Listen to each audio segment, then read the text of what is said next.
Yeah, Cats. Yeah, they'll let Will Brown sit. Back out on the floor for Tazewell is Josiah Jordan, the freshman, as they'll knock it out of bounds. That was Wynn knocking it out on the inbounds play. And we'll reset again, a baseline inbound. I don't know if Johnny has a steal tonight. Yeah, he's trying to get one. Yeah, he has one. He picked one off down here on this end. Willis gets it off the inbound and puts it right in, bottom of the net. I would say he has to have a streak for having at least one steal a game. He's got to keep that up, don't he? Yeah. I think he's got one. He might have two. Strong's going to go down into the corner. Nobody's out there to guard him. Now Inman's going to drive. He's right there on the backside. Nobody's even within 5 feet of Strong. He's wide open. They'll get it to him again, right corner. Strong, got it. It's just practice now. Coach Radnick gives him a high five coming down the floor. What are they doing? I've never seen that. 51-38. They're going to double team here. Cats with a big lead in this one. You got to get it across. Tyler Strong's hit 3 threes in the last 4 trips. Layup no good on this end. Watkins drags it down, and we got a tie up, and it goes to Tazewell. A foul. They called a foul on Tazewell, so it'll go Virginia High's side. That was Trey Thompson charged with a foul. It's 3 fouls now for Tazewell. They take Willis out. I'll tell you who you don't take out. Number 1 for the Cats. But, I mean, if you're Tazewell, how does he keep getting wide open? Now they've put Epperson on him, but we'll see how long that lasts. They're trying just to guard him. I think they've switched to man-to-man here. Johnny Wynn's trying to drive, missed with the left-hand layup, and they'll try to push back down on the other end. Nelson comes down with the board. That's Blevins who comes down with the board, and a flip to Epperson who lays it home. 51-40. So, you felt like this game was – they kept coming down and scoring. Every time you feel like we're going to pull away from this, Tazewell just continue to make a bucket here and there to just kind of stay in the game. Spike pulls up from the left side of the free throw line, airballs it. Tazewell comes away with it. And an open outlet pass down here as they get it to Trey Thompson. A layup, right hand, got it. And just like that, it's a 9-point game. And they nearly turn it over off the inbounds. It goes out off of Tazewell, and now Spike. But that's what I was talking about just a few minutes ago. If you're Coach Radnick, how long do you stay with this press? Because Tazewell's breaking it, and they're getting easy buckets right now. How long do you stay with it? You have the lead. You don't have to keep doing it. Will Brown back out on the floor. Sean Watkins will step off. Yeah, I understand. Now the Cats with the chance here after the ball got batted out by Tazewell. They get it in to Inman. Inman trying to drive. Drives by his defender and is fouled as he got underneath. Looked like he was going to have an and-one opportunity, but couldn't quite get it up over the rim. They get Josiah Jordan with that one, the freshman. The interesting thing is I feel like, okay, we're starting to get a body on Tyler, but now it's like now you're letting Alex kind of drive through the lane again. When you go man-to-man, you've got these quicker guys, Wynn and Inman and Spike, for that matter, that can drive. Well, in my opinion, you don't have to go man. You could just play zone. It's just, and that's why I think they were doing that, but nobody was just getting out on Tyler. And it's like wherever he lined up, he was wide open. You got to extend yourself a little bit. First free throw was missed by Inman. The second one good. 10-point lead again. Yep, and that's 10 for Inman on the night. 52-42 Cats. They're having success breaking the press. How long do you stay with it? Jordan had it for a second, gave it back up. Now Nunley driving through a double team, gets it in the lane. Right hand missed. Stole it away underneath. That was a good play by Epperson. Brown had the board. He just ripped it out of Brown's hands and shot it and made it right underneath the basket, and it's 52-44. Tazewell won't go away. They're just staying with them. Scrapping here as Inman trying to drive, had his back turned, got a shot up, and he's fouled. Nearly made it as Jordan gets called for the foul. It's back-to-back fouls. He wanted a push-off there off of Inman there earlier in that play, which you could have arguably gotten with the elbow, but trying to make some room. But Inman gets to the line nonetheless. Front end is good. It hits off the front and sort of died on the rim but went in. But when you have those guards that are a little bit smaller, they go inside. If they can fall down or kind of get pushed around a little bit and knocked around, 9 out of 10 times they're going to get that call. Second free throw missed short, but it bounces off of Tyler Strong, and Spike goes back in with a layup on the offensive board and got it. That's a 3-point play technically there for the Cats. They lead now 55-44. Now Tazewell trying to push. They get it to Epperson down on the block, back out. Three-pointer open for Nunley, and he got it. They will not go away. 55-47. Yeah, every time the Cats score, it seems like they score one more. Let's see if we can get Strong back into it here. It's been a couple of possessions, and he's even touched. Well, they're like you said, they finally got somebody that You have to score 25, I guess, before they notice you. So Inman has it with 8 seconds. He's going to pull up from the top of the key, misses short. Got 5 seconds. Tazewell's got a chance here, and they'll throw it out of bounds off of our table here. Turnover with 2.1, and I think you got to find number 1 here with 2.1. Yeah. I'd definitely try to find him. And you could inbound it here and go right behind them if you wanted to. They're going to set up on the sideline here with 2.1 seconds. They'll get it out to Strong. Got it 3 up, misses. Airball. That's the worst shot, but it was under the worst circumstances there with 2.1. But again, even that situation, you know that's where they want to go. Put 2 guys there. 55-47, Bearcats leading. And like we said, it feels like the Cats are up 20, but they're not. It's just hard to believe it's only an 8-point game. We come down here, and I feel like we get a steal, we score, we get a steal, and we score. Next thing you know, it's a big lead, but then next thing you know, Tazewell goes down the other end and hit a 3, or they get a steal or something and score. It's like they will not go away. And for a pesty team like them, you never know. If you can just kind of hang around and get some calls late, you never know what can happen. Yeah, that's really the way this game, the first 2 quarters didn't have a lot of scoring. We had 24 points from Tazewell in the third quarter. They only had 23 at the half.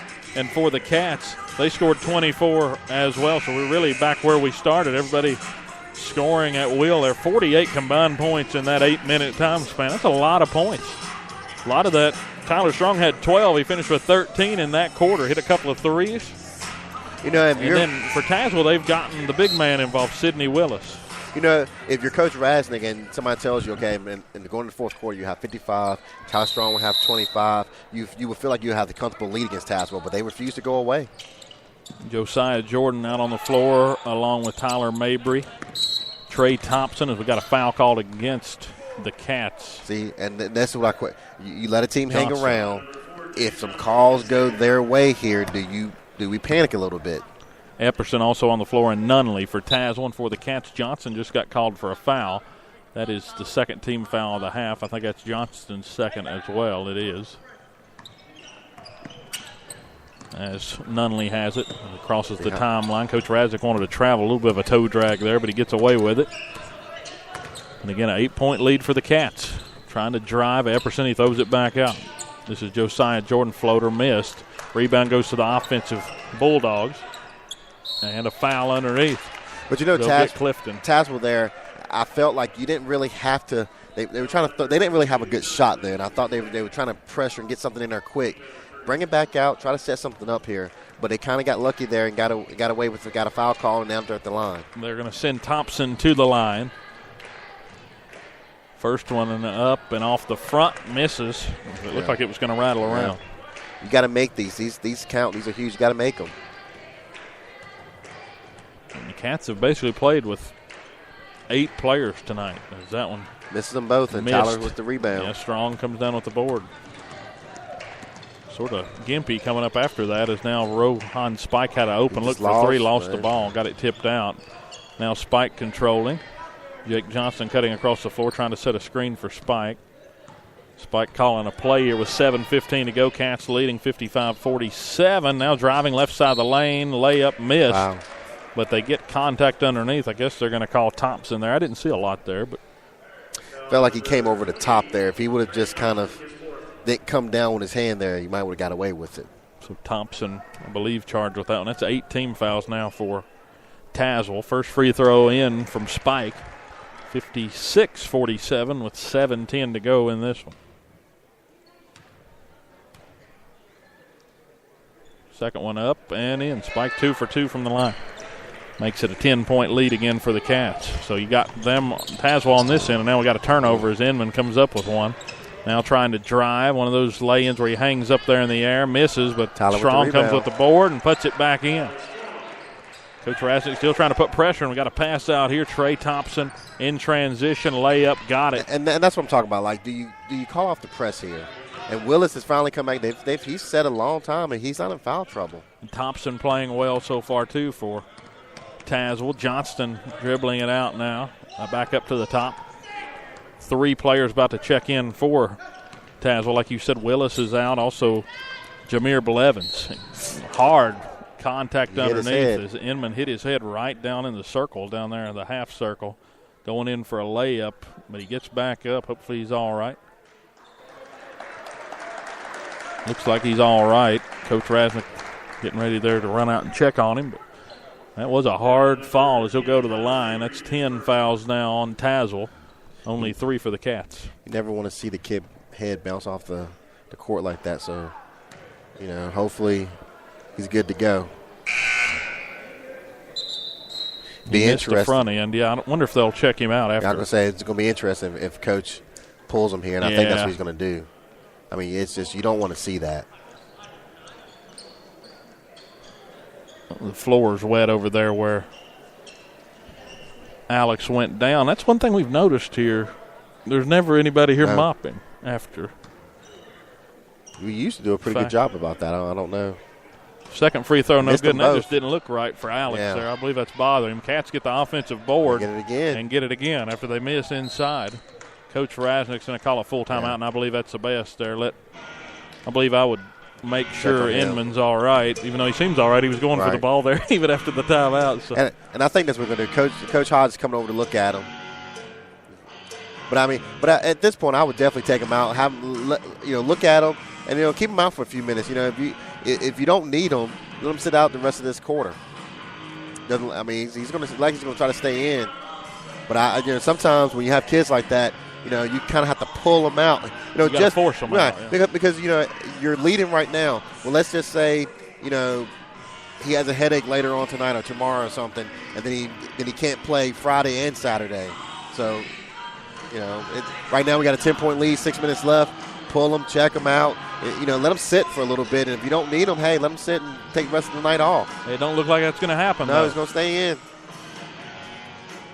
Yeah, I was like, I'm so used to him. Of course, he's missed a couple of free throws earlier today, but those just didn't look right. No, and I would definitely at least take a look at him just to kind of make sure. Yeah, they sort of checked with him there, but wasn't really a long look. No. So hopefully, he didn't want to come out.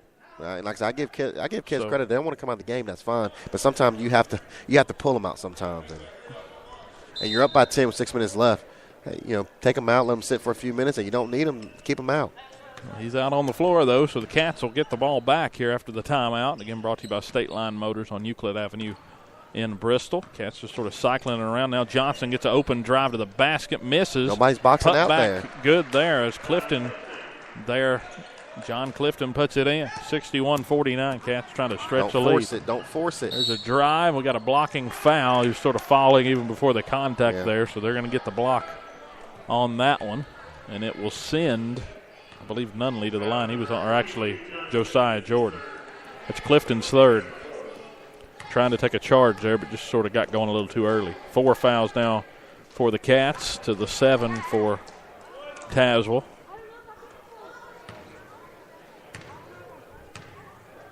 On the floor for the Cats, Inman, Strong, Johnston, hits them both. Spike, and Clifton, and it's back to a 10-point game as Jordan knocks them both down from the line. Johnson trying to get it back over to Inman. As we reach a 5:50 mark, Inman driving, right hand missed, and Tazewell comes down with the board. Jameer Blevins with the rebound as the Cats still trying to put pressure on here, and I am surprised that they've done that. And a little slip there. And a turnover at half court. Now Strong in transition. Right hand got it. Yeah, they opted not to foul. Playing with 7. Yeah, you weren't really going to gain much. You were going to send Strong to the line anyway. You might as well just give up the 2 and stay out of the trouble. Still trying to put pressure on and gets broken fairly easy. Willis, corner 3, knocked it home. Sidney Willis. They just won't go away. But again, how long do you stay with that? They're breaking the press. Do you just back off and just play zone defense? 9-point lead for the Cats. Yeah, had finally gotten up to a 12-point lead. They get it out to Spike. Right corner, missed. Rebounded by Blevins. Not really a great shot there. You'd probably like to see him try to push it inside. Hold it for a little bit. Now Blevins pushes it back out as Tazewell takes a jumper from the line and hits off the side of the backboard and goes out. A tip, they said. Yeah. It's tipped.